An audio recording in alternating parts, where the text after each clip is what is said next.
El tema de hoy no habla sobre obligaciones. Recuerden que nosotros controlamos el comercio. Tenemos tres funciones misionales muy bien definidas, que son el tema tributario, el tema aduanero y el tema cambiario.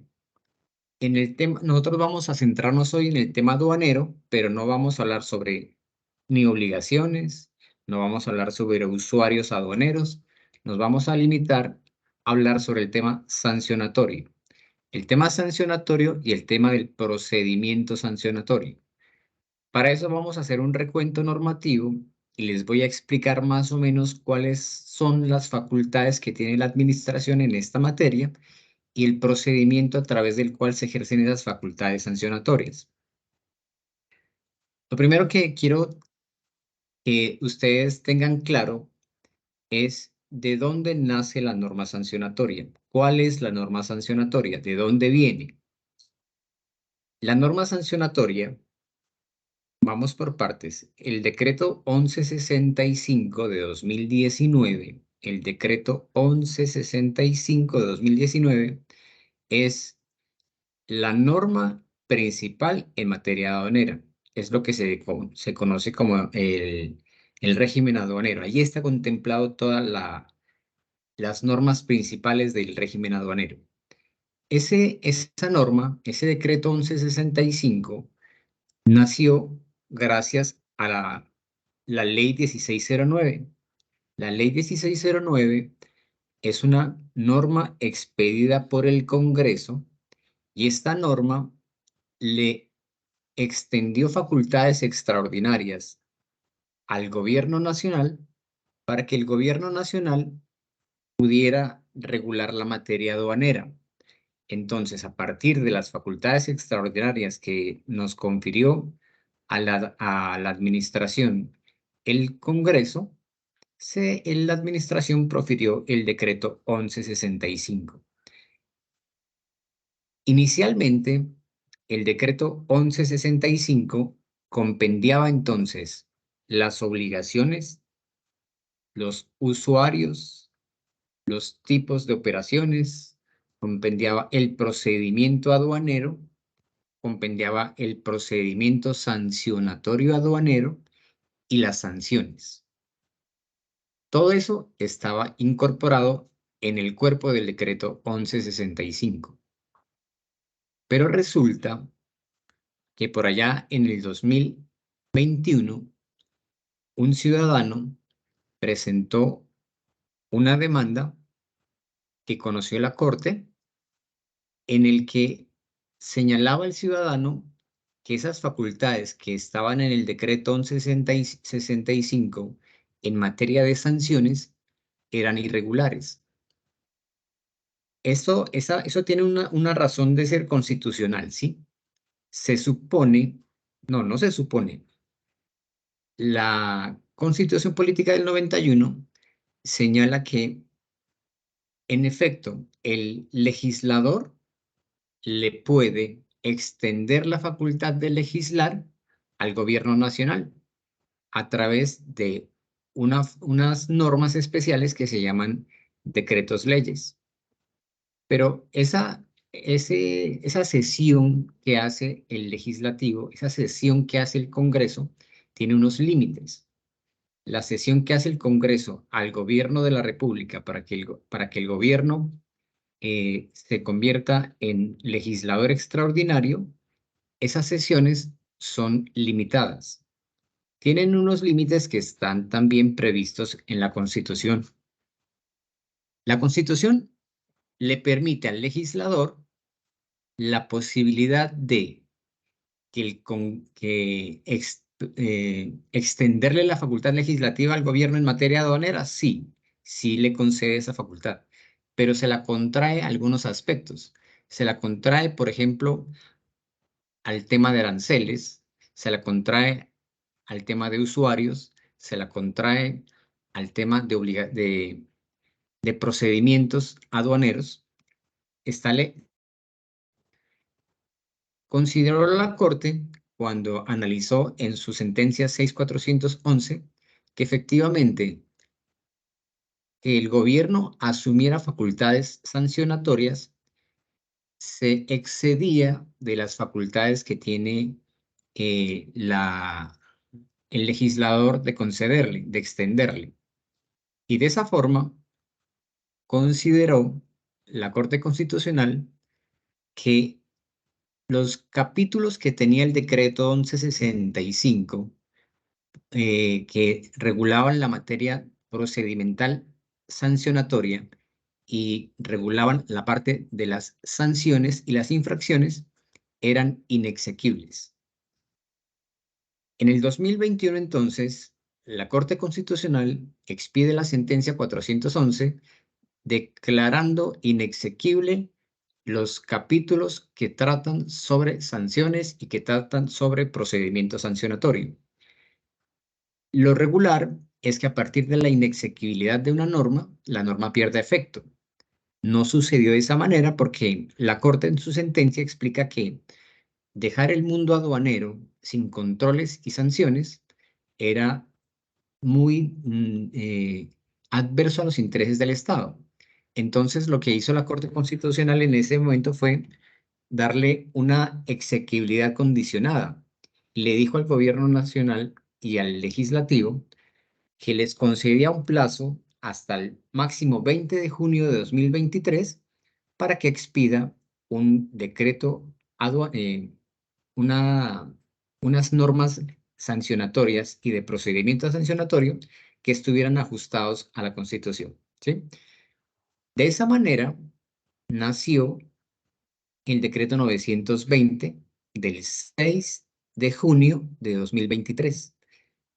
El decreto se expide el 6 de junio de 2023, pero cobra vigencia a partir del 9 de junio de 2023. Entonces, una cosa es la promulgación de una norma y la otra cosa diferente es la fecha de las vigencias de las normas. Es importante que tengamos muy claros esos criterios porque son criterios procesales, son criterios procedimentales, son criterios que finalmente le van a dar efectividad a esas normas. Entonces, el decreto 1165, en virtud de la sentencia 411 de 2021, pierde exequibilidad en materia sancionatoria y de procedimiento sancionatorio. Es reemplazada esa norma por el decreto 920 de 2023. De esta manera, las normas aduaneras principales, no estoy diciendo que sean las únicas, tenemos algunas resoluciones y algunos otros decretos y otras normas de menor nivel, pero tenemos muchas normas. Pero las normas principales en materia aduanera son ahora el decreto 1165, que mantiene la vigencia en todos los demás capítulos, y el decreto 920 de 2023, que regula exclusivamente el tema sancionatorio y de procedimiento sancionatorio. Entonces, miren, a partir del 9 de junio, ¿alguna intervención? ¿Escuché a alguien? ¿O solo es micrófono abierto? Bueno, entonces a partir del 9 de junio de 2023, el decreto 920 va a tener más o menos este cuerpo.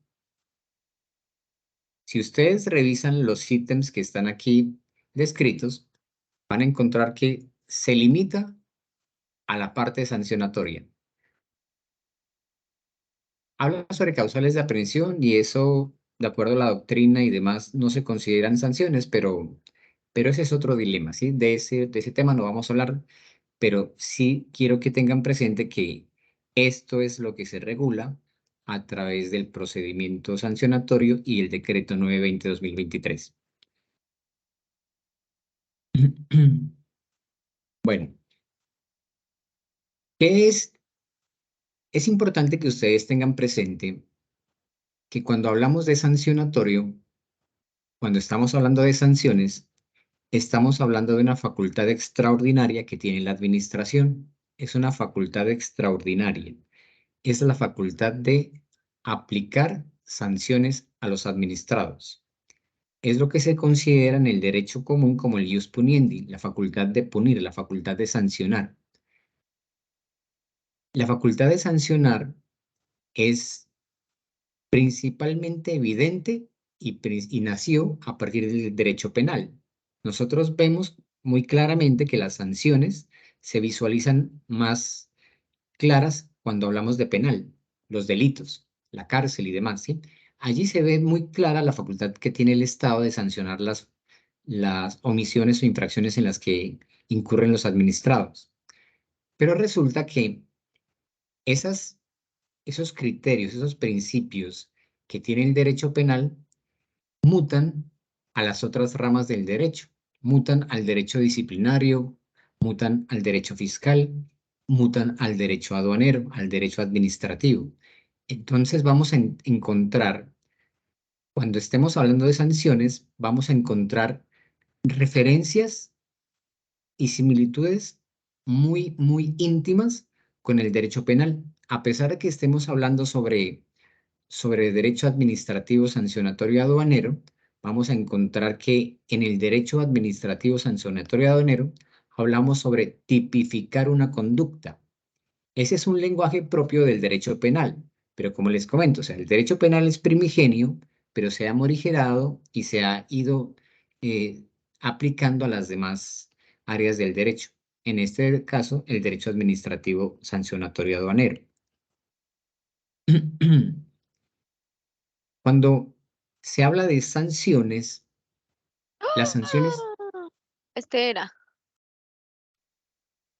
las sanciones tienen algunas limitaciones, algunas observaciones, algunas requisiciones para poder ser aplicada. No se puede aplicar sanciones de forma irrestricta. Hay unos límites. Entonces, miren, aquí les traigo más o menos algunos límites que la doctrina de los...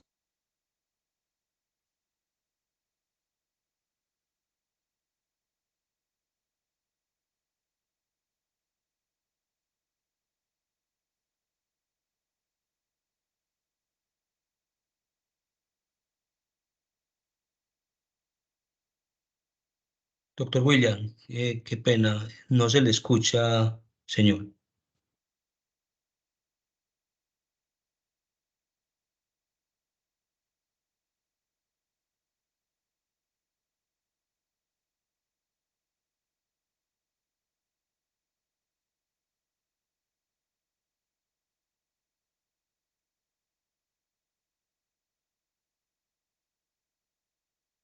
Doctor William, ¿nos escucha ahí? Ya, yo creo que ya se Sí, habilitó mi señor. micrófono. Se Ahí sí, deshabilitó por alguna razón. sí, señor.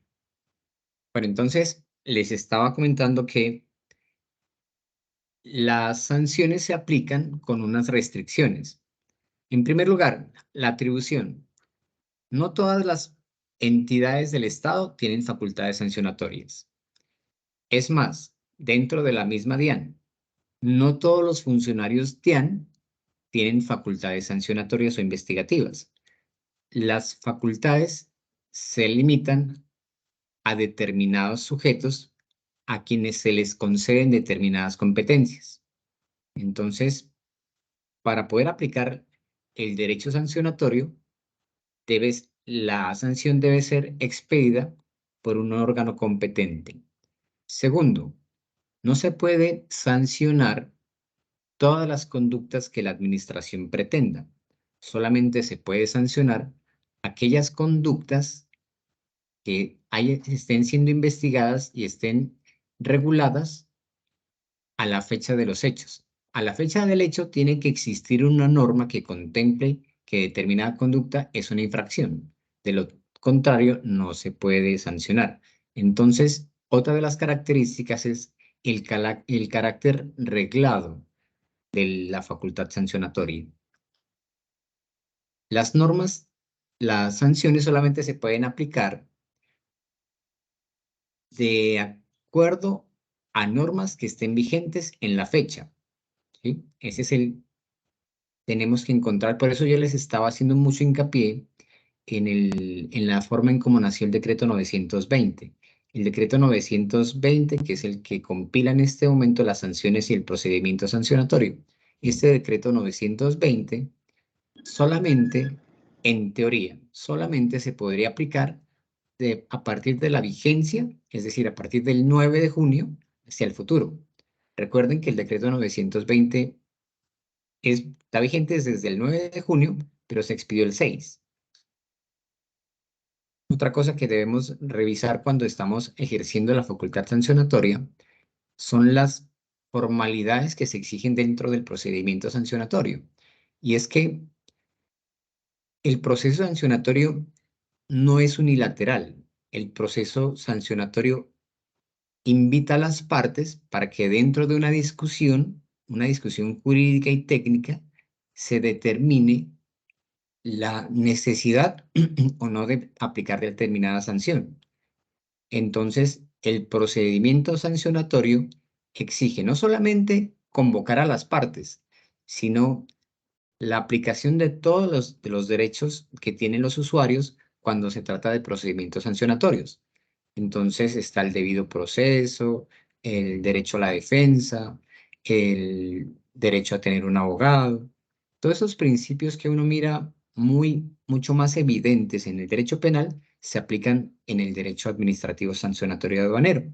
Hay unas formalidades como notificar el auto, abrir a pruebas, valorar las pruebas, para poder tomar una decisión final que implique sancionar y de alguna forma lesionar el patrimonio de los interesados, hay que surtir todo un procedimiento. Entonces, hay que cumplir unas reglas, hay que seguir unos pasos que la misma normatividad aduanera nos va a señalar. Ahora, la facultad sancionatoria que tenemos en la administración, no solamente la DIAN, sino todas las entidades que de alguna u otra forma tengan facultades sancionatorias, las facultades sancionatorias no se extienden de forma ilimitada en el tiempo. Las facultades sancionatorias tienen unos límites que regularmente las mismas normas nos los imponen. En el caso nuestro, el límite que se nos impone está en consonancia con el artículo 52 del que denominamos el CEPACA. En nuestra norma sancionatoria aduanera, la caducidad, ahora quiero más o menos un poco más adelante, les voy a explicar un poco dos términos muy comunes dentro del argot sancionatorio, que son la caducidad y la prescripción, que se suelen tomar como sinónimos, pero no lo son. Tienen implicaciones procesales muy diferentes y se aplican en momentos procesales muy diferentes. Inicialmente, la caducidad de la que les estoy hablando es la caducidad de la acción. ¿Cuál acción? La acción sancionatoria aduanera. El derecho que tiene la administración de iniciar investigaciones y proponer o imponer sanciones, ¿sí? Para el caso de la DIAN y para el caso de las investigaciones aduaneras, la regla general, pero tiene sus bemoles, la regla general es que la facultad sancionatoria de la DIAN se puede aplicar dentro de los 3 años. 3 años que se pueden contar a partir de 3 momentos diferentes. Primero, a partir de la fecha en la que se cometió el hecho. Segundo, cuando son infracciones continuadas, es decir, que el usuario comete la misma conducta, la misma infracción en diferentes etapas de un periodo. Esa es una infracción continuada, tiene algunas aclaraciones por la doctrina, pero digamos que para no ser muy complejo el término, una conducta continuada es volver a cometer la misma infracción, el mismo sujeto en un periodo prolongado de tiempo. Si es infracción continuada, para poder contabilizar la caducidad de la acción, es decir, la facultad que tiene la administración de investigar, se cuenta a partir de la última de la que la administración tuvo conocimiento, no a partir de la primera, sino de la última. Entonces, de esa manera, si un usuario inicia a cometer una infracción en el 2021 y la vuelve a cometer en el 22, 23, nosotros vamos a contar los 3 años, no desde el 21, sino desde el 23. Esa es la caducidad en las continuadas. Y tenemos otra que es a partir de cuando la administración tiene conocimiento de si de la infracción cometida. Son 3 eventos en los que se contabiliza la caducidad de 3 años de formas diferentes. Bueno, esa es algo técnica, pero no aplica para nuestro caso. Ahora, además de los 3 momentos diferentes a través de los cuales se puede contabilizar la caducidad, tenemos unos delitos, unas circunstancias administrativas que a partir de las que no se cuentan 3 años, se cuentan fechas diferentes. Por ejemplo, miremos la diapositiva. En la diapositiva, delitos como contrabando de armas, municiones y delitos contra la seguridad pública, la caducidad de la acción, es decir, el derecho que tiene la administración de investigar no se limita a 3 años, son 8. Otro caso en los que la caducidad no son 3, sino que se contabiliza diferente, son las sanciones dictadas dentro de las liquidaciones oficiales. Nosotros tenemos algunas investigaciones a través de las que entramos a revisar la manera en que se declaró determinados, por ejemplo, determinados tributos, cómo se pagaron determinados aranceles, cómo se clasificaron arancelariamente las mercancías que hayan sido ingresadas al país. Y si nosotros, es que los 3 años se contabilizan a partir de la declaración de importación, a partir del levante que se le asigna a esa declaración de importación. En estos casos en los que nosotros tomamos una declaración de una operación de comercio exterior y encontramos una declaración que esté con levante y demás, pero al revisarla encontramos que hubo una indebida clasificación arancelaria que provocaba el pago de mayor tributos aduaneros, nosotros contabilizamos los 3 años a partir de la resolución de liquidación oficial, no a partir de los 3 años que tenía la administración para que la declaración de importación quedara en firme. Y por último tenemos las declaraciones de importación en las que, por ejemplo, se les cancela el levante. Los 3 años en aquellas operaciones en las que se les canceló el levante de una declaración de importación, se contabilizan a partir de cuando la resolución de cancelación del levante queda en firme. De esa manera, nosotros podríamos estar hablando que en este momento todavía podemos investigar declaraciones de 2019, que en teoría debía haberse suspendido la facultad sancionatoria aduanera a partir de 2021, pero en estos casos no. En estos casos, si nosotros le cancelamos el levante, eso provocaría que el momento de caducidad se dilatara un poco en el tiempo y se contabiliza un poco diferente.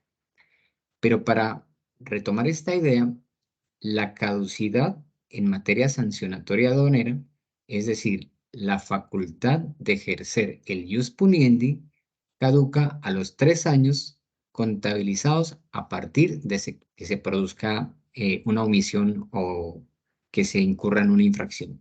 La regla general son 3 años, ¿vale? Ahora, ¿qué es la prescripción? La prescripción es una forma en la que se adquiere o se libera de obligaciones. Les pongo un ejemplo para que vayamos contextualizando y diferenciemos lo que es la caducidad de lo que es la prescripción. A partir de que la entidad tiene conocimiento de un hecho lesivo de los intereses de la administración aduanera, la DIAN tiene 3 años para decidir si sanciona o no sanciona. Decidir con base en el sustento probatorio que tenga, decidir a través de un proceso reglado, como ya les mostré en las diapositivas anteriores, decidir si sanciona o no sanciona. Ahora, en el hipotético de que después de una investigación, se determine que es necesario aplicar una sanción y efectivamente la sanción se profiera y quede infirme, 3 años para expedir, para investigar y sancionar. Resulta que la DIAN, dentro del término de caducidad, muy bien hecho, sancionó. Y la sanción dijo, por ejemplo, que porque existe una violación a una declaración anticipada, porque a través de unos mayor pago de tributos, le impone al usuario una multa de 100 millones de pesos. Una multa de 100 millones de pesos. Cuando esa resolución que impone la sanción de 100 millones de pesos queda en firme, a partir de ese momento nace para la administración una, un derecho exigible, porque tiene un documento que es un acto administrativo en el que está incorporada una obligación clara, expresa y exigible. Eso es lo que va a prescribir el derecho de cobrar esos 100 millones de pesos, diferente a la caducidad, que era el derecho de investigar. El derecho de investigar y sancionar. El derecho de investigar y sancionar son 3 años. La administración investigó y determinó que un usuario incurrió en la falta y que por esa falta se le debe imponer una sanción equivalente a 100 millones de pesos. Esa falta y esa obligación están incorporadas en una resolución. El usuario tiene la oportunidad de debatirla, controvertirla, presentar recursos y demás. Pero si después de todo el procedimiento reglado que existe en materia procedimental sancionatoria, se confirma que la sanción debe estar vigente, entonces el usuario, en teoría, le debe pagar a la administración 100 millones de pesos. Le nace un derecho a la administración. Le nace un derecho a la administración de cobrar 100 millones de pesos. La administración tiene un tiempo para cobrarla. La administración tiene esa resolución, sanción, eventualmente pasa a otra área de la entidad que ya no somos nosotros, sino que pasa a cobranzas, que ya pertenece a la Dirección Seccional de Impuestos aquí en Medellín, y cobranzas va a hacer el cobro coactivo. Tiene 5 años para poder cobrar. Entonces, la caducidad caduca la acción, prescribe el derecho. Caduca la acción sancionatoria, prescribe el derecho que estaba incorporado en ese acto administrativo que, como les decía, tiene le está concediendo a la entidad una prerrogativa de 100 millones de pesos a favor. Entonces, como les comentaba, no es lo mismo caducidad que prescripción. Para que ustedes lo tengan claro, cuando estén analizando un procedimiento, entiendan si se están enfrentando a una posible prescripción o si quieren alegar una posible caducidad. ¿Vale? Doctor, buenos días, qué pena. ¿Usted me puede repetir el caso de la caducidad en los 8 años? Gracias. Claro, ese es uno de las excepciones a al término de caducidad general, que son 3 años, ¿no es cierto? Vámonos para acá. Porque en este caso la caducidad opera diferente. Si ustedes se dan cuenta, no estamos hablando de mercancías ordinarias. Estamos hablando de unas mercancías que lesionan intereses tutelados mayores que solamente el interés económico social de la entidad. También están lesionando otras áreas, mira. Contrabando, pero no contrabando de cualquier tipo de mercancías. Contrabando de armas, municiones. Creo que también defraudación, creo que también se excepcionan de esa regla el petróleo y derivados. También creo que se excepcionan los que se denominan precursores de elementos precursores para narcotráfico. No son todos los tipos de mercancía. La facultad sancionatoria se incrementa, se extiende mejor. La facultad sancionatoria se extiende en aquellos eventos en los que la misma norma lo prevé. No somos los usuarios. La misma norma prevé que en eventos en que los delitos trasciendan el tema aduanero, el tema netamente de comercio exterior, vamos a tener una caducidad o una facultad sancionatoria un poco más extendida. ¿Vale? Vale, doctor, muchas gracias. Es que me entró una llamada y perdí esa partecita. Gracias. Bueno, es importante que se sientan en la libertad de preguntar cuando quieran, porque en estas charlas se toca muchos temas que regularmente suelen ser un poco técnicos. O sea, intento hacerlo muy elemental, muy sencillo, que sea muy digerible, pero se evacúan muchos temas y vamos avanzando muy rápidamente. Si ustedes necesitan hacer alguna intervención, siéntanse en la libertad de hacerlo. Bueno, esto se los comenté al inicio. Es muy importante porque esta clase de detalles son las que pueden provocar algunas inconsistencias procesales. Una cosa es la vigencia y otra cosa es la promulgación de una norma. Aquí vamos a entrar a un tema que se llama, comúnmente en la doctrina jurídica, se conoce como las normas en el tiempo y el espacio. Y pues no es más que tratar de entender cómo operan las normas y en qué tiempos operan, ¿sí? Hay una regla general que es muy obvia, pero es una regla que tiene excepciones. La regla es que todas las normas rigen desde el momento en que entran en vigencia hacia el futuro. No rigen desde el momento que entran en vigencia hacia el pasado, ¿sí? Pareciera un poco absurdo pensar que yo dicto una ley hoy y con esa ley de hoy voy a juzgar a una persona que cometió un delito hace un año. Pareciera absurdo, pero se puede, ¿sí? Y vamos a ver en qué evento se puede. Pero la regla es que las normas rigen a partir de la fecha en que entran en vigencia hacia el futuro, no la fecha en la que se promulgan. Es común en el tema tributario, sobre todo, más incluso que en el aduanero. Es común que las normas tributarias tengan unos condicionantes en materia de vigencia y dicen, esta norma salió hoy, pero opera a partir del 1 de enero de 2024. Esta norma se profiere hoy, pero aplica de forma escalonada en el futuro así. Entonces, una cosa es la promulgación y otra cosa es la vigencia.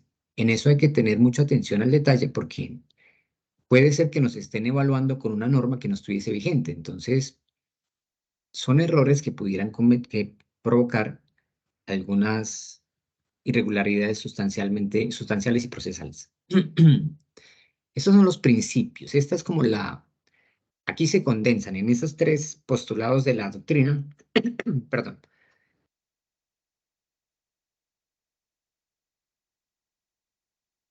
Aquí se condensan unos tres principios generales sobre la forma en que operan las normas. Es una excepción, miren, la retroactividad de la norma. Una norma nueva, o sea, hoy expido una norma, pero esa norma puede regir hacia el pasado. Es una forma de interpretar, vamos a explicarlo ahora.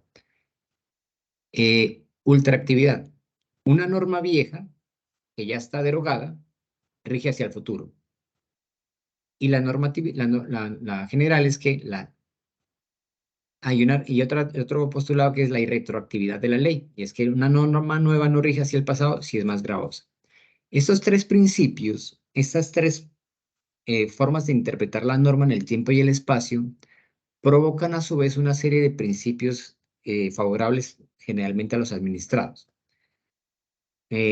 Pasemos acá y verán que lo vamos a entender.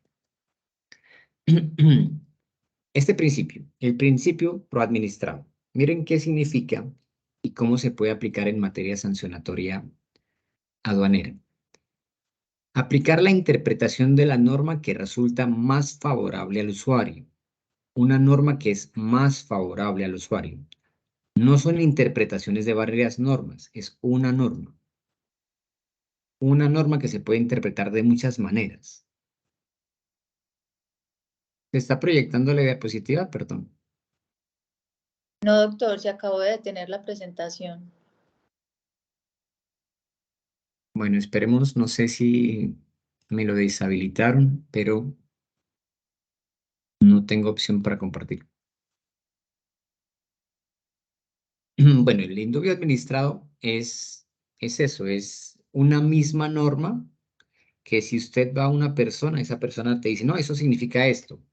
Vas donde otra y te dice, no, eso se debe interpretar es así.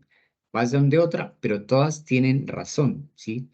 Tienen argumentos para poderte decir que su posición es la que debería ser aplicable. Cuando una misma norma pueda tener varias interpretaciones, yo creo que ya volví.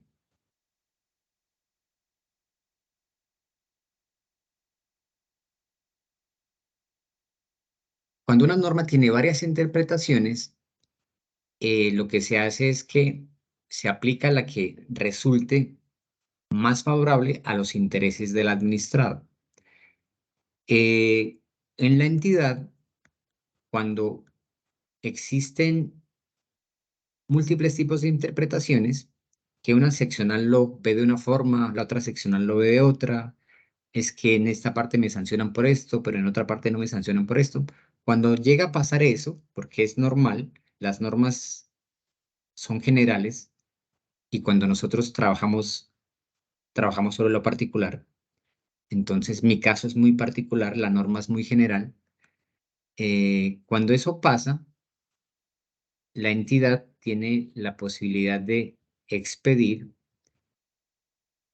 conceptos unificatorios, respuestas que se convierten en doctrina, memorandos, y la interpretación que hace la entidad tiene aplicación nacional, ¿sí? Nosotros estamos obligados a respetar lo que la Subdirección de Normativa y Doctrina nos impone.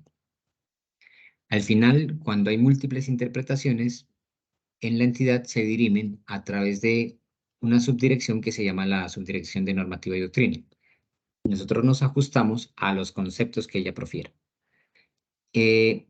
Listo, el segundo principio, el principio de favorabilidad. Aplicación.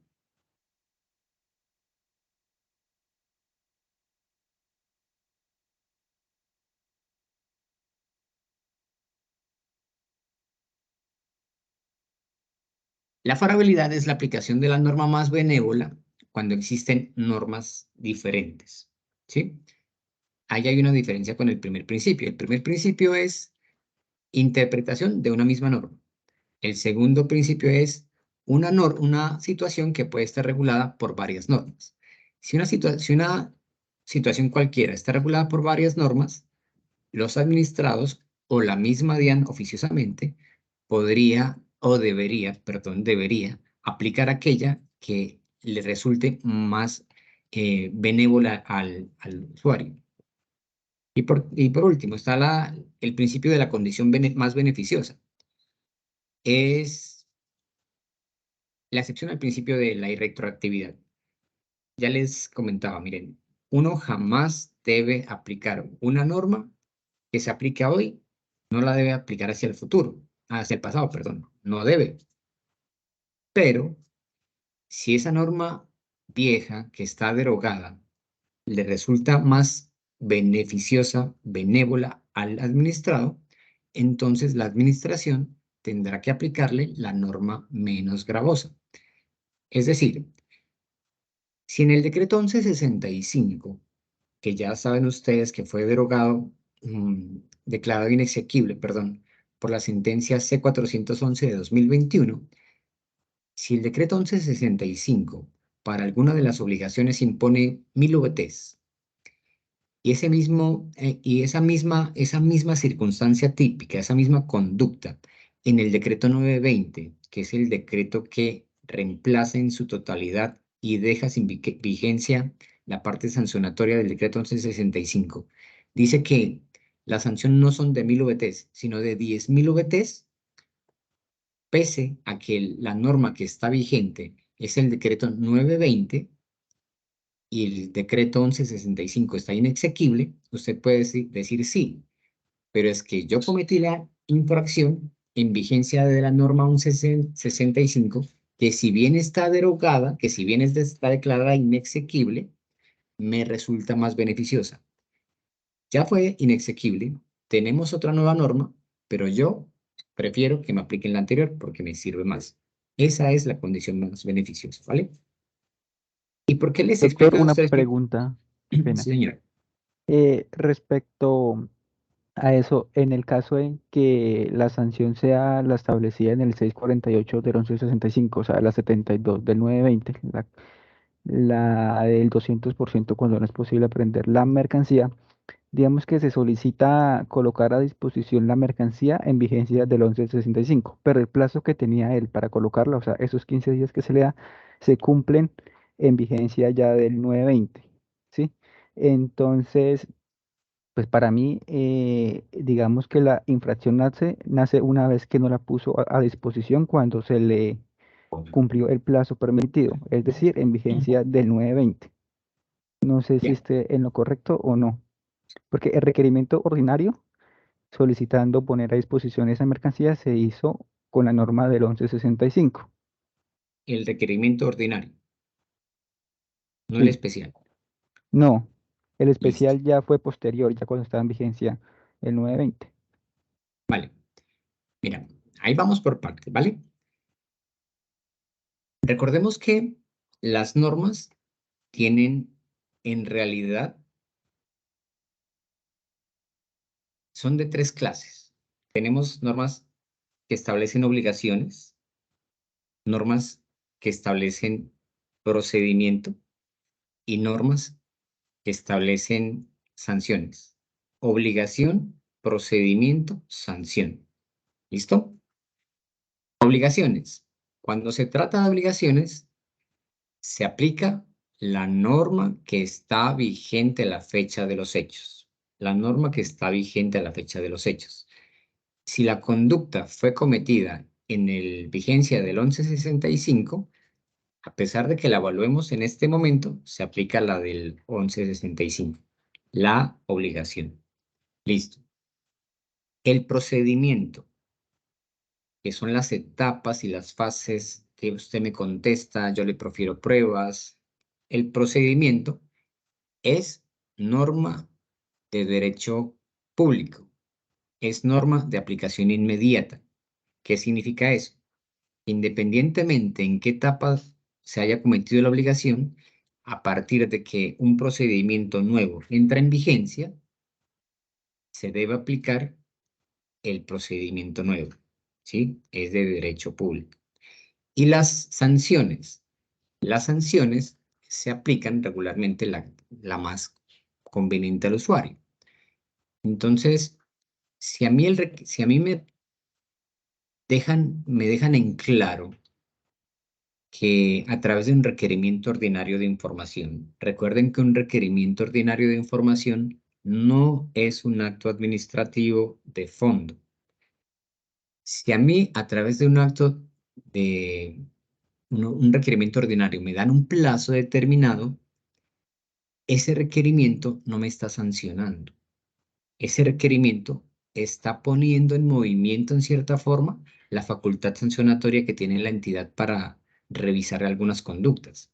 Me está diciendo ese requerimiento simplemente, señor usuario, le informamos que después de algunas verificaciones que realizamos, creemos que usted está infringiendo algunas disposiciones normativas por una anticipada o, bueno, por algunas otras cuestiones. Y que en virtud de este requerimiento que le estamos informando, esta conducta puede ser sancionable, puede haber una causal de aprehensión.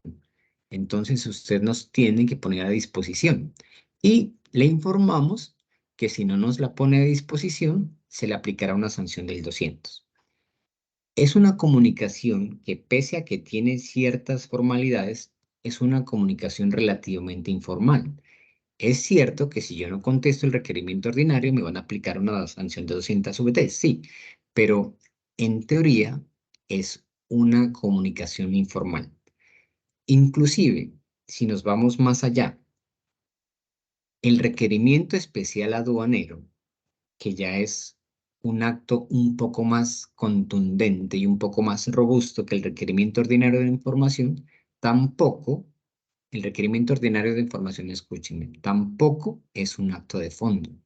Si ustedes leen en detalle lo que dice un requerimiento especial aduanero, en la parte final, en el acápite que dice dice, dispone proponer una sanción del 200%. Dice proponer, porque estamos todavía en la etapa del debate jurídico. Estamos todavía en la etapa en la que hacemos interlocución con el administrado para que el administrado nos presente algún tipo de información. Es más, como el requerimiento especial aduanero no es un acto de fondo, sino simple de trámite, no tiene recursos. Él lo que tiene es la posibilidad de que usted presente descargos. En estricto sentido, la sanción existe a partir de que queda en firme la resolución sanción, que es posterior a los descargos que presenta un usuario respecto a un requerimiento especial aduanero. Entonces, si yo tengo que revisar, eso no es mecánico, ¿sí? No es mecánico. No le puedo en una sola respuesta decir, se aplica el 1165, se aplica. No, hay que ver en qué etapa procesal está cada expediente. Pero a mí me parece, de acuerdo al caso que usted me menciona, me parece que si cuando entra en vigencia el 920 no se había abierto fase probatoria y demás, la fase probatoria no se había abierto en vigencia del 1165, pues se aplica el 920, ¿sí? Porque la etapa procesal después del requerimiento ya es una etapa procesal en la que se pueden abrir pruebas. Y si las abre dentro del 920, aplica 920, porque las normas procesales son de derecho público y de inmediata aplicación. Sí, no sé si fue para el compañero que nos preguntó. ¿Quedó clara la...? Sí, señor, quedó claro. Vale, Muchas gracias, doctor. con gusto. ¿Qué estamos visualizando? Yo no sé qué tengo. Nada, doctor.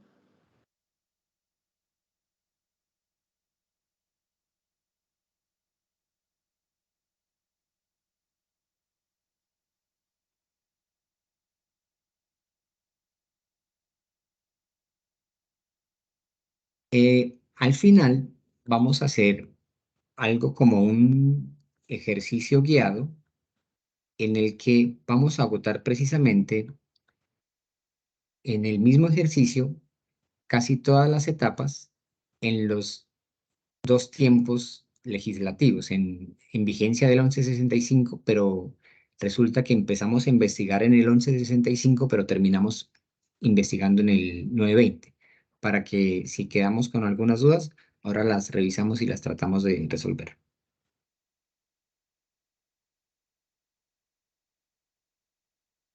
Bueno, ya les expliqué más o menos estos principios, que espero que ya los estén visualizando. Estos principios normalmente nosotros los denominamos de forma genérica como principio de favorabilidad, pero fíjense que tienen sus diferencias uno del otro. Listo, ahora sí vamos a casi que a terminar esta parte introductoria. Hay otra circunstancia que se puede presentar dentro del sancionatorio aduanero y en realidad dentro de todos los sistemas jurídicos, y es el silencio administrativo positivo. ¿Qué es el silencio administrativo y positivo dicho de forma muy coloquial? Es cuando el usuario presenta una solicitud y las entidades del Estado no contestan en el momento adecuado, en el plazo pertinente. Es como si la administración a cualquier petición que le haya hecho el administrado le respondiera que sí, ¿sí? Presenta una solicitud de devolución de mercancías y nosotros dentro del término para decidir en jurídica no respondemos, entonces Silencio administrativo positivo, no nos pronunciamos, es decir, le dijimos que sí al usuario. También tiene sus bemoles, o sea, no se aplica para todo. La condicionante en materia de silencio administrativo positivo es que solamente se entiende que la administración le está dando la razón al usuario en los eventos exclusivos que la ley contemple, ¿sí? La regla general es que cuando la administración guarda silencio frente a cualquier petición que el usuario haga o cualquier intervención que el usuario haga, la regla general es que se entienda que la administración le está diciendo no. En eventos extraordinarios, el silencio administrativo de la administración, valga la redundancia, le está concediendo la petición que haya formulado el usuario, ¿vale? Eso tiene un montón de implicaciones, entre otras, y las más gravosas para nosotros, es que genera investigación disciplinaria inmediata. A ver, otra etapa, a ver, el acto de fondo. ¿Qué es el acto de fondo? El acto de fondo es el acto que ya decide, ¿sí? Decide sobre la materia de la controversia. El acto de fondo, para proferir el acto de fondo, la administración tiene 70 días actualmente. En el decreto 1165, el acto de fondo se debía proferir dentro de los 45 días siguientes a diferentes circunstancias que les voy a leer ahora. A partir de la vigencia del 920, recuerden que la vigencia del 920 es a partir del 9 de junio, se aplican 70 días hábiles. ¿Cómo se contabilizan los 70 días para que la administración decida de fondo? Primer evento. A partir del día siguiente al término de que tenga el usuario para responder el requerimiento especial aduanero. Esos términos varían, ¿sí? Varían un poco. ¿En atención a qué? Principalmente a la modalidad de notificación. Actualmente, la modalidad de notificación de los actos administrativos o de las comunicaciones en general de la entidad se hacen a través de correo electrónico. Cuando la notificación sea a través de medios electrónicos, a los 15 días que tiene el usuario para responder, se le adicionan 5. ¿Sí?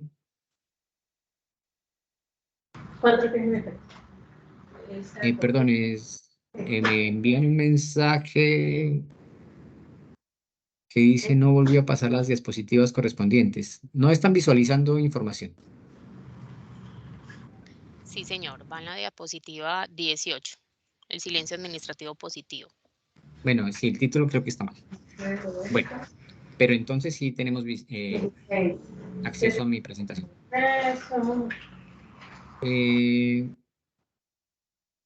La contabilización de los términos, entonces. A partir del día siguiente del vencimiento que tenga el usuario para responder el REA. En cambiario se llama AFC, un acto de formulación de cargos. Si la notificación de ese REA se hace a través de correo electrónico, entonces adicionen 5 días, ¿vale? 5 días contabilizados, 5 días hábiles, 5 días contabilizados a partir del momento en que me llega, no a partir del día siguiente. Es decir, que si a mí me llega el requerimiento especial aduanero a mi correo el día lunes 1, entonces lunes 1, martes 2, miércoles 3, jueves 4, viernes 5. 5 días contabilizado y el mismo día que me entró al correo. A partir del siguiente lunes empiezo a contabilizar los 15 días que tengo para responder. ¿Listo? Otra forma de contabilizar los términos. Tiene otras cositas. A partir del día siguiente al término que tengo para responder. Cuando no hubiere pruebas o no se hubiere contestado. Si el usuario, dentro del término que tiene de 15 días para responder, presenta solicitud de pruebas, entonces obliga a la administración a abrir periodo probatorio. El periodo probatorio es de 2 a 4 meses, dependiendo si las pruebas se van a realizar en el territorio aduanero nacional o son pruebas que se tengan que trasladar al exterior. Los términos se contabilizarían entonces a partir del cierre del periodo probatorio. Ya serían 2 o 4 meses después. Otra forma de contabilizar, a partir del día siguiente a la respuesta del requerimiento aduanero cuando el interesado haya renunciado al término.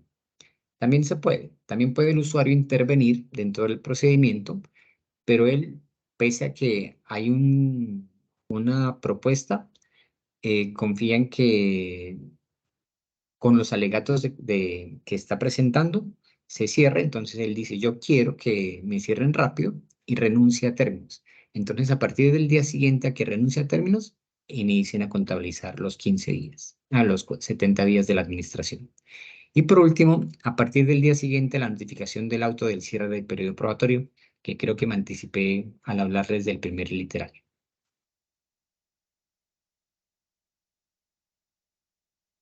Bueno, esto ya lo explicamos. ¿Cómo finaliza una investigación? ¿Cómo finaliza la actuación administrativa? Cuando haya transcurrido el término sin que se haya interpuesto recurso contra la resolución sancionatoria.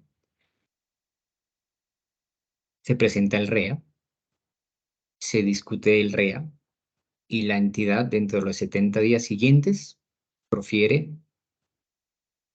acto de fondo. El acto de fondo no se recurre, no se ejercitan los recursos, en este caso el recurso de reconsideración.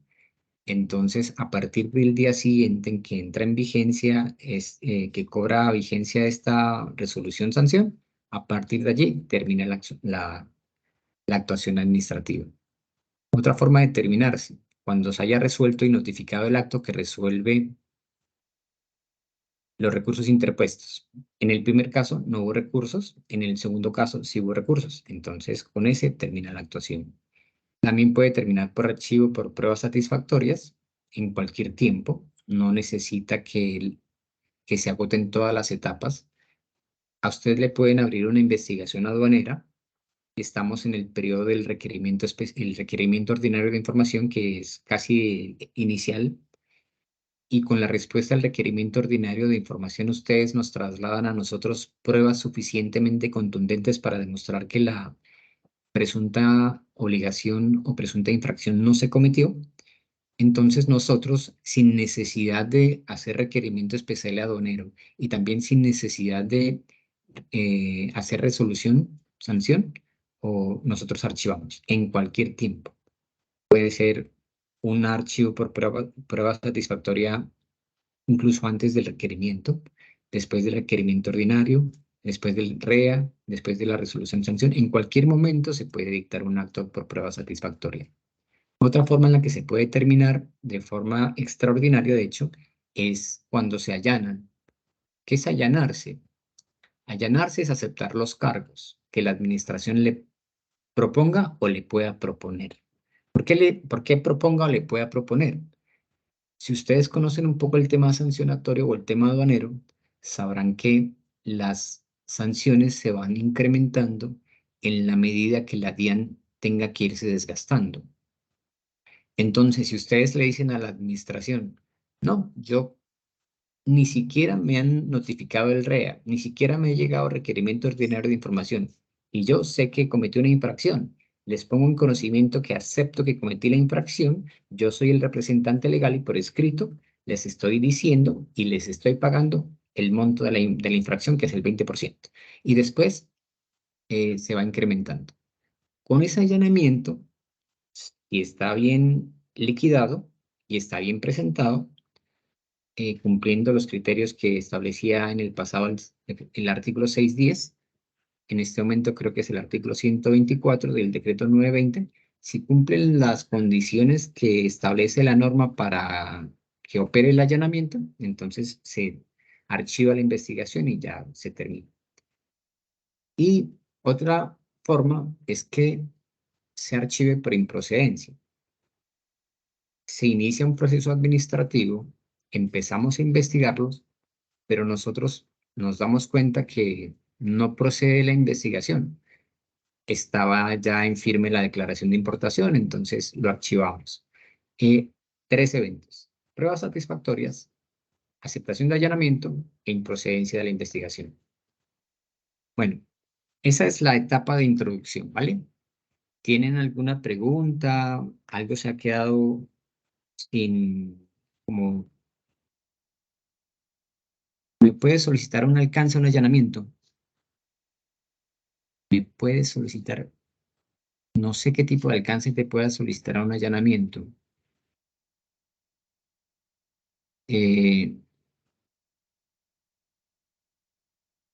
Si me explica un poco más la inquietud, tal vez se la pueda resolver. Una corrección al escrito de allanamiento, 3 años después. Allí entra lo que yo te estaba comentando, la caducidad.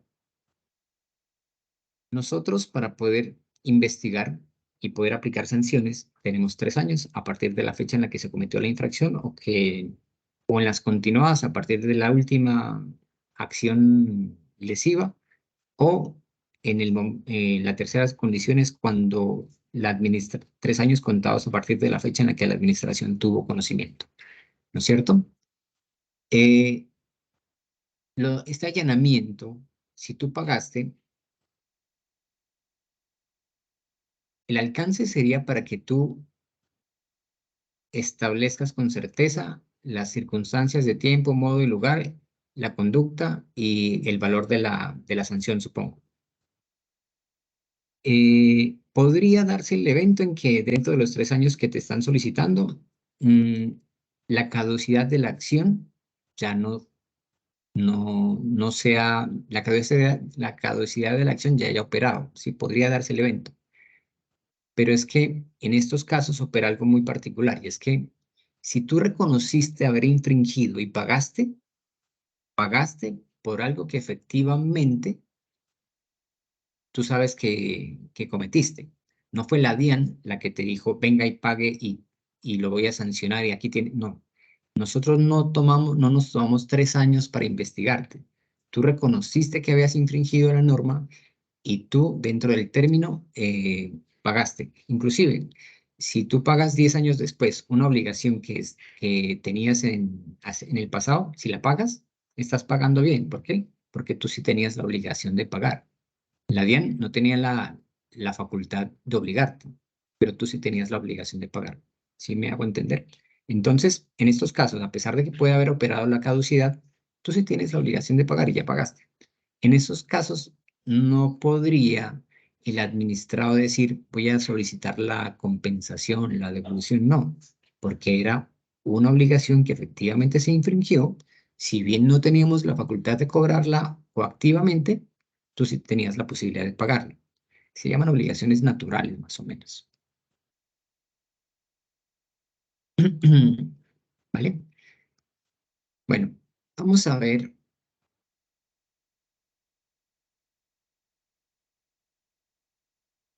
Listo. ¿Estamos allí todavía? ¿Miran en un ejercicio que les estoy compartiendo? Sí, doctor, ahí estamos viendo. Vale. Vamos a ver que es una infracción muy común y que no ofrece mayores dilemas para entenderlo, ¿vale? Este ejercicio habla, miren la fecha de vigencia del hecho. Bueno, para este ejercicio, como es un ejercicio que en teoría deben realizar ustedes, va a ser guiado, pero lo van a realizar ustedes. Para ese ejercicio, por favor, revisen bien las fechas de cada uno de los hechos, las fechas de cada una de las acciones de la administración. Este ejercicio es el que nos va a guiar sobre cómo opera en realidad la entidad al momento de contabilizar y al momento de evaluar, ¿vale? Listo. Este es el esquema que ustedes van a encontrar en un escrito de requerimiento. Van a encontrar que el lenguaje es muy común a los requerimientos ordinarios, a los requerimientos especiales, incluso a las resoluciones de sanción. El ejercicio es este. El jefe de secretaría de la División de Fiscalización y Liquidación de Medellín, el 1 de enero de 2023 recibe insumos provenientes de Ipiales, donde le ponen de presente que la sociedad ABC 123 omitió la obligación del 592. ¿Cuál es la obligación del 592? O era, porque acuérdense que esta norma en materia sancionatoria está declarada inexequible. El 592 es la norma esa que se aplica cuando no se da respuesta en los términos que la norma dice. Cuando no se da respuesta en los términos que la norma dice. Es decir, que puede haber sido no contestar, extemporánea o incompleta, ¿vale? No contestar. Normalmente la conocemos como la omisión de la obligación por no contestar un requerimiento ordinario de información.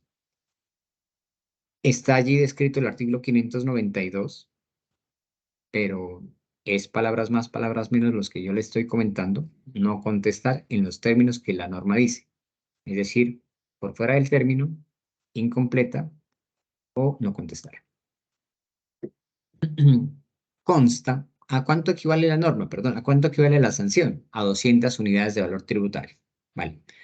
Consta en los documentos que remite la seccional de aduanas de Ipiales, que, ahí está, mire, consta que el requerimiento fue notificado electrónicamente al correo ABC 123 el 1 de noviembre de 2022.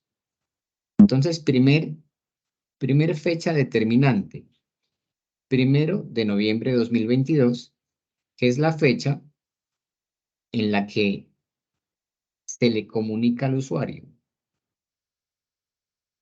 electrónicamente. ¿Eso qué implica? Implica que a partir del 1 de noviembre de 2022 hay que contar 5 días adicionales a los 15 que tiene el usuario para responder, ¿no es cierto?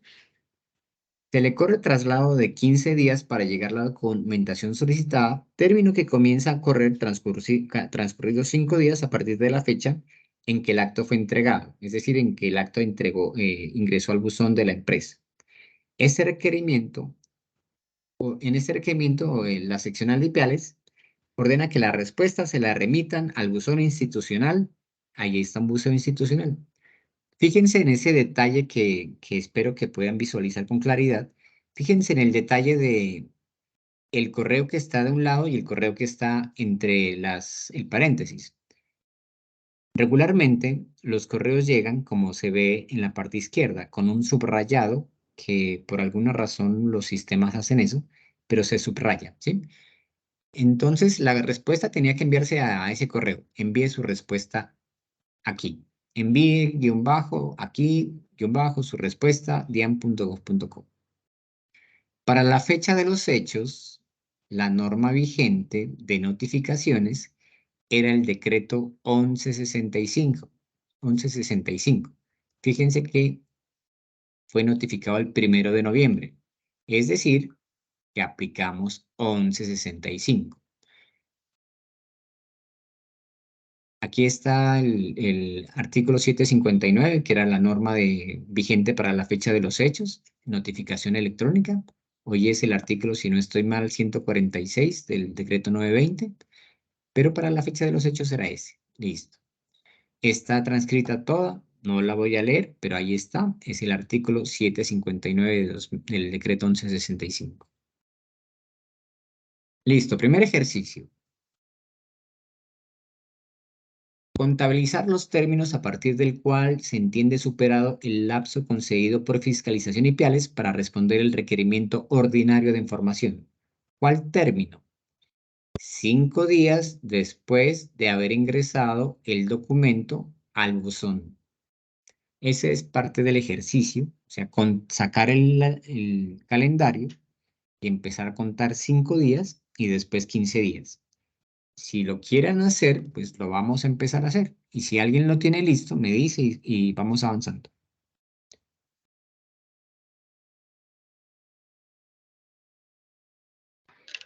Doctor, buenos días. La normatividad, bueno, la que nos habla de la notificación electrónica a los 5 días, dice días, pues no dice si son hábiles o calendario, pero pues también hay doctrina y normatividad que dice que cuando no se dice si son hábiles o calendarios, se toman que son hábiles. Entonces esos 5 días que son de notificación electrónica se cuentan como hábiles. Completamente correcto. Muchas gracias. Entonces, 5 días adicionales a los 15, ¿vale? Recuerden, mientras van contando, les voy diciendo. Recuerden que la contabilización de esos 15 días va a depender de la forma de notificación. Por ejemplo, resulta que no tienen correo registrado y tampoco encontramos correo electrónico registrado y enviamos una notificación a la dirección física, pero se devuelve. Si se devuelve, hay que hacer publicación. Los 15 días se contabilizan en el caso de las notificaciones por aviso, se contabilizan a partir del día siguiente en que se desfija y solamente se mantiene fijado por un día. A partir del día siguiente, cuando se trata de notificaciones por aviso. A partir del día cuando fracasó la modalidad de notificación por correo físico. Entonces, fíjense que eso es muy, muy, muy importante cuando se trate de presentar sus respuestas, porque perfectamente ustedes contabilizan 5 días adicionales a la notificación por aviso, cuando en la notificación por aviso eso no es procedente. Es decir, que su respuesta sería extemporánea. Espero que no se vayan confundiendo porque eso suele ser como complicado a veces de... ¿Cómo vamos? ¿Ya contabilizamos? ¿No contabilizamos?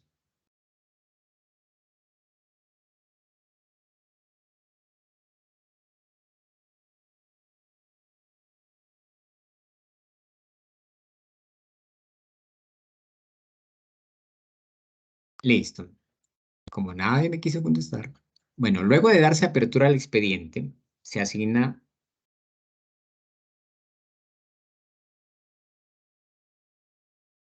a partir de la fecha en la que se tenía la obligación de responder el requerimiento ordinario de información y no se hace, a partir de esa fecha se incurre en la infracción del 592, ¿no es cierto? Se incurre en la infracción del 592 a partir del día siguiente en que tenía la obligación de responder y no se hizo.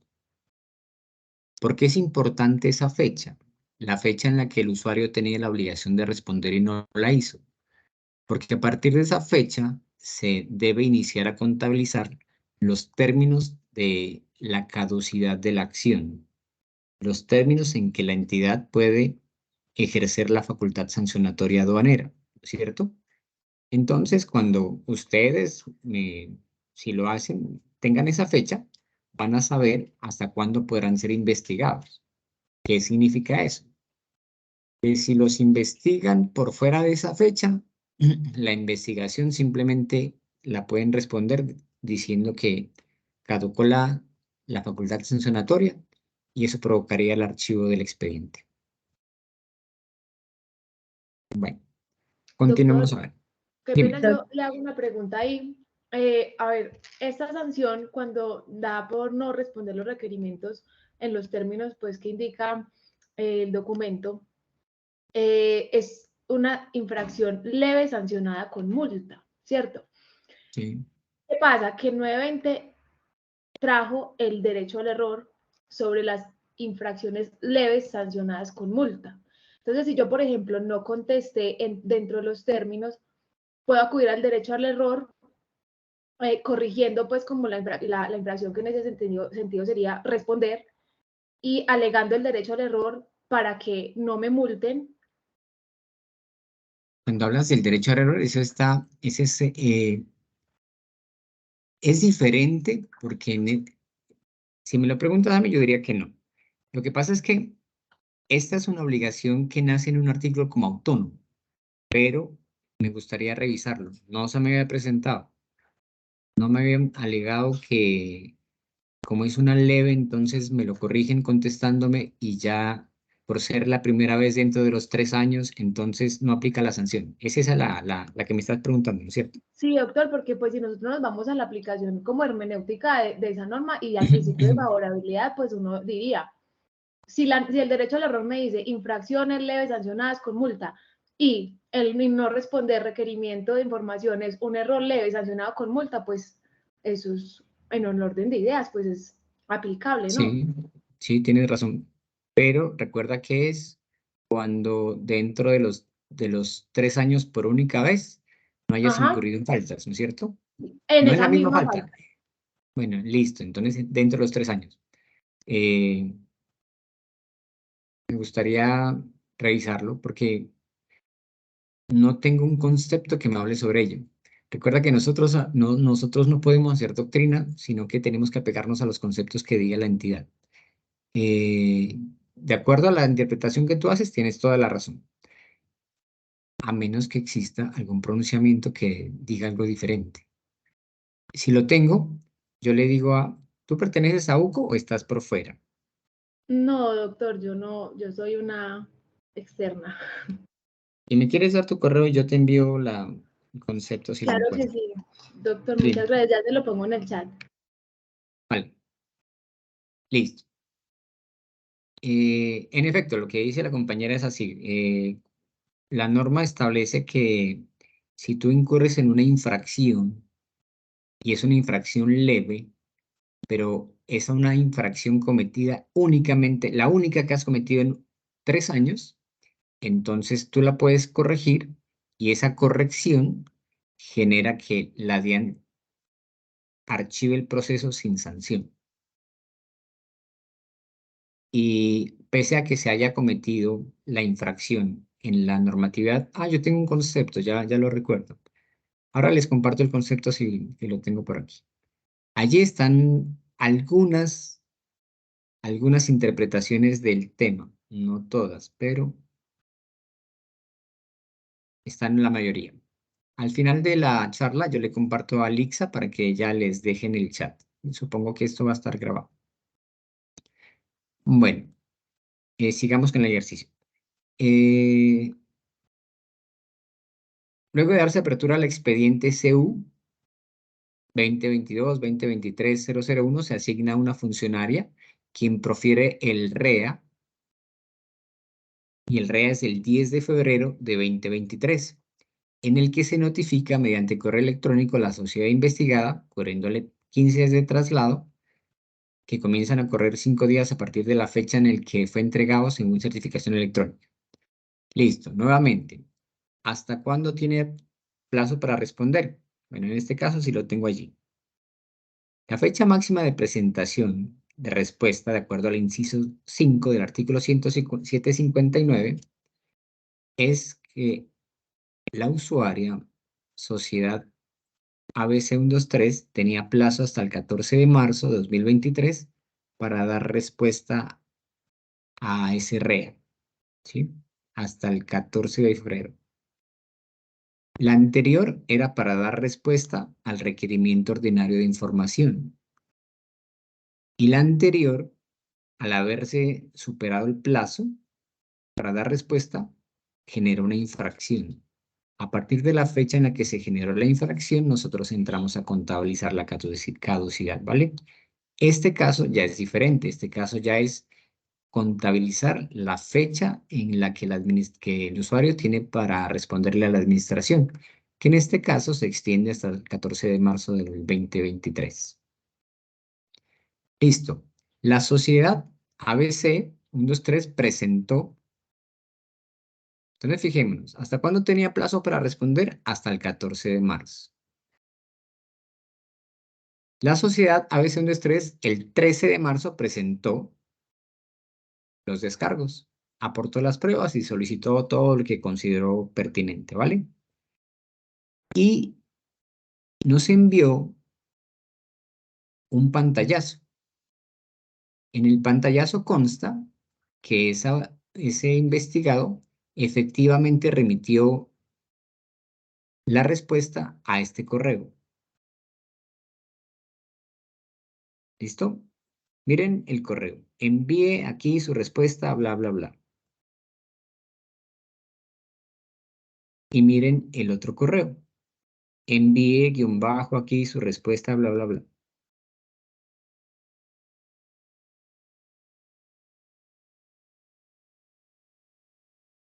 Se induce a error, ¿no es cierto? El subrayado que provocan los sistemas induce un poco a error.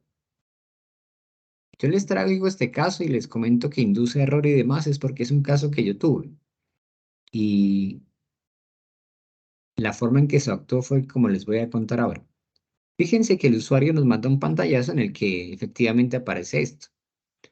Además que al usuario le llegó una respuesta automática en la que dice que el correo no llegó, pero vamos solamente hasta aquí. El usuario nos prueba que sí lo envió. ¿Cuándo lo envió? El 30 de noviembre. ¿Y hasta cuándo tenía plazo el usuario de haber presentado la respuesta al requerimiento ordinario de información? Esa es la fecha que ustedes tenían que haber contabilizado, que yo no la tengo aquí. Pero el usuario le fue ingresado el correo el 1 de noviembre. De allí son 5 días hábiles y después 15 días hábiles adicionales. Pues les resumo diciendo que, en teoría, el usuario presentó o envió la respuesta a este correo dentro de la fecha, ¿sí? Está bien ingresado, entró dentro del término. Y de acuerdo a las constancias que me envió, aparentemente entregó todos los documentos que se le había solicitado.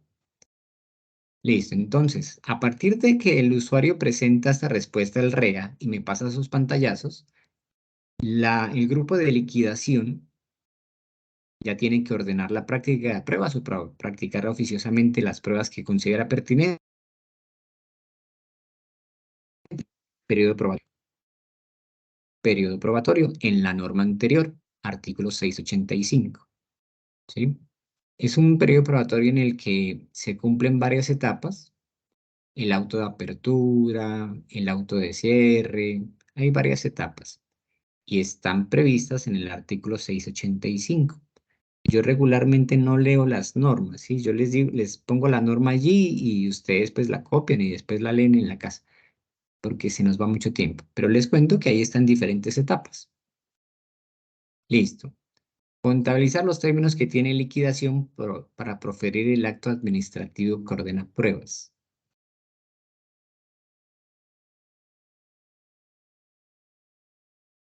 Con base en estos datos que aparecen aquí del periodo probatorio.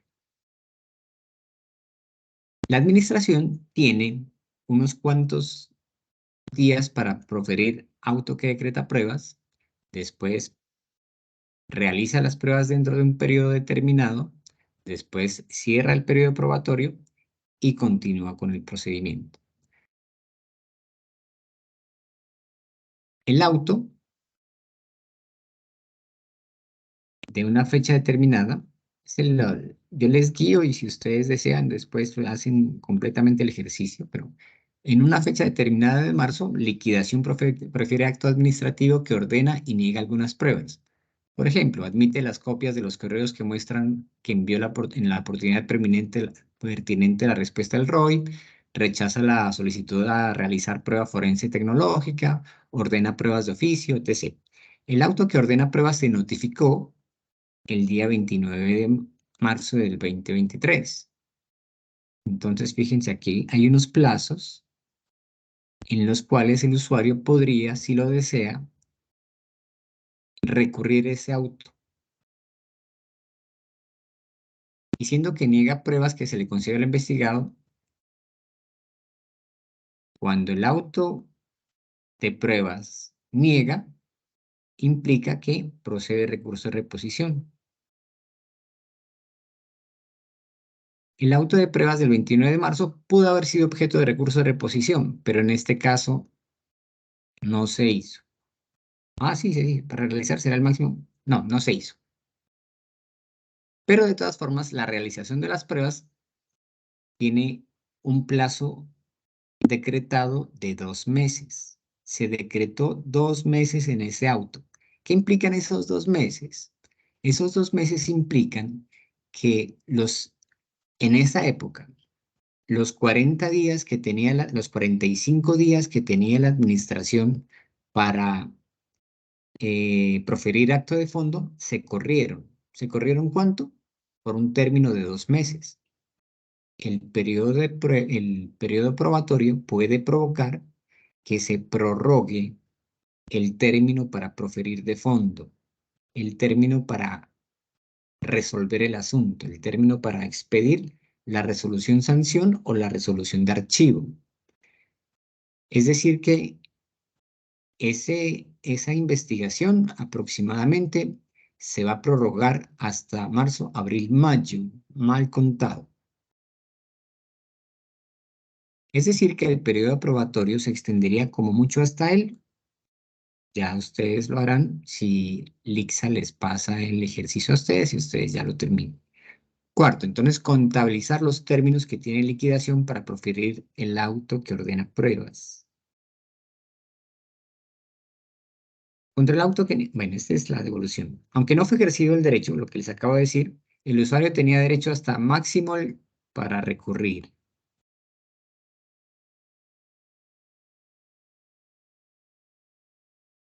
Al no haberse presentado reposición, el auto que decreta pruebas cobra firmeza a partir de una fecha determinada de abril, ordenando entre las pruebas de oficio requerir la fiscalización de IPIALES que nos informe. Recuerden que aquí el meollo del asunto es que el usuario alega que sí respondió y que sí respondió en la forma oportuna. Lo que tenemos nosotros que corroborar entonces en liquidación es si efectivamente ese correo fue enviado a IPIALES o no fue enviado a IPIALES. Y para eso, en las pruebas decretadas, hay una prueba oficiosa en la que se le solicita a IPIALES que nos confirme si recibió o no recibió. Pero vuelvo y les hago el comentario. Fíjense que el correo al que el usuario respondió es diferente al correo que la administración le solicitó. Se está omitiendo después de la palabra envíe un guión bajo.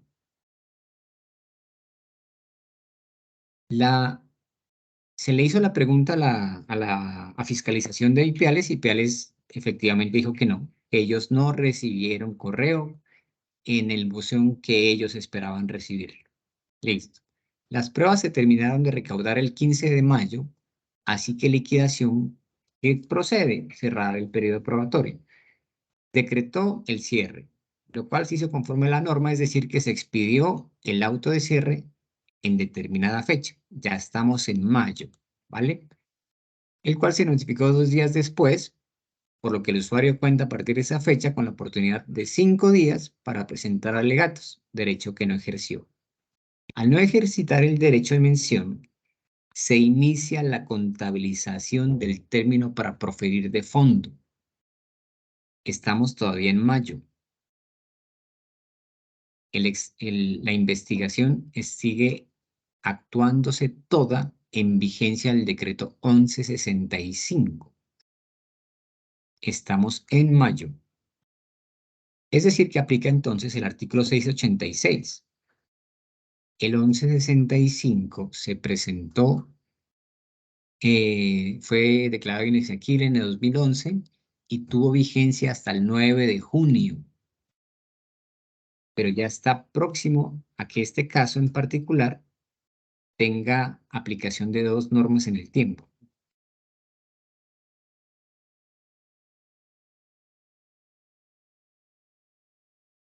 Anteriormente, el artículo 686 establecía un plazo de 45 días para decidir de fondo. Actualmente ya no. Actualmente para decidir de fondo el periodo son 70 y tiene unas diferencias aquí. El acto en firme se incorpora, perdón, este es el mismo, no lo voy a leer. Y posterior a esto viene el artículo 699, la procedencia del recurso.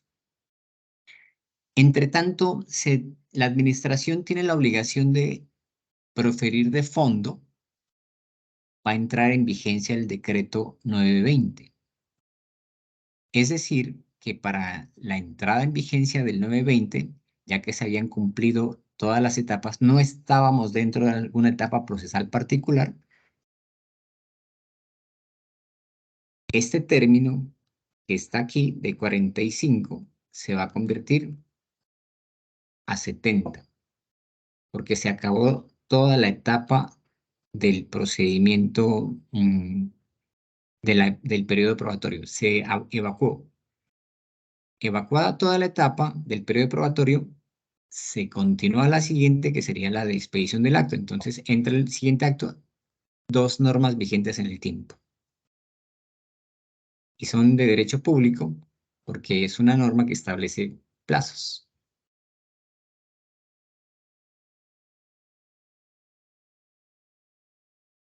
Bueno, esa es más o menos como la introducción que quería hacerles a este tema, sancionatorio aduanero.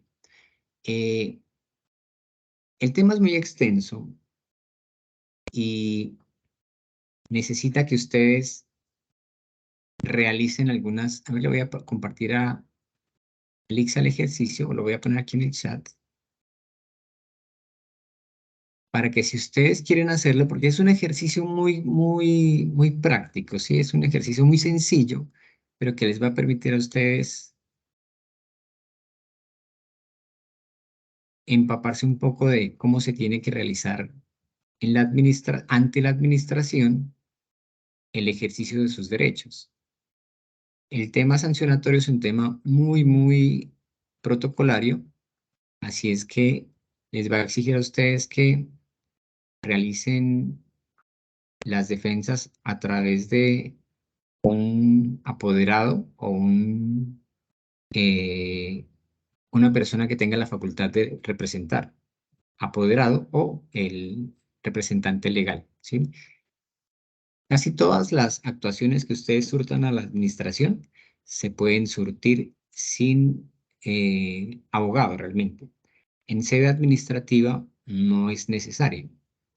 En sede administrativa no necesitan tener un apoderado especial, pero no significa que no puedan ustedes utilizar un abogado en sus actuaciones.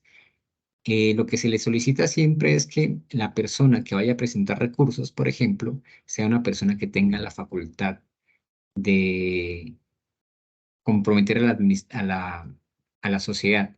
Las personas que pueden comprometer a la sociedad son, por regla general, los representantes legales, no los contadores, no los revisores fiscales, no los asesores externos, no. Solamente los representantes legales o los apoderados se les haya otorgado esa facultad. Es regular que se presenten, por ejemplo, allanamientos por el contador de la empresa. El contador de la empresa no tiene facultades de, jurídicamente hablando, el contador de la empresa no puede comprometer a la sociedad. El único que puede comprometer a la sociedad es el apoderado. Entonces, los recursos sí deben ser presentados por el representante o su apoderado. Otra clase de documentos, como las respuestas y demás, sí se podrían presentar por otros usuarios, pero en particular, allanamientos o recursos, es mejor que se hagan a través de alguien que tenga la facultad para hacerlo. Por acá dice, ¿y se tiene afectación en el perfil de riesgo de la compañía? ¿Me quiere explicar la pregunta, por favor, el usuario UU? ¿Los allanamientos? No sé cuál sea la pregunta. Y la señorita que me preguntó es Manuela Rojas, la duda que quedó pendiente. Ya sé.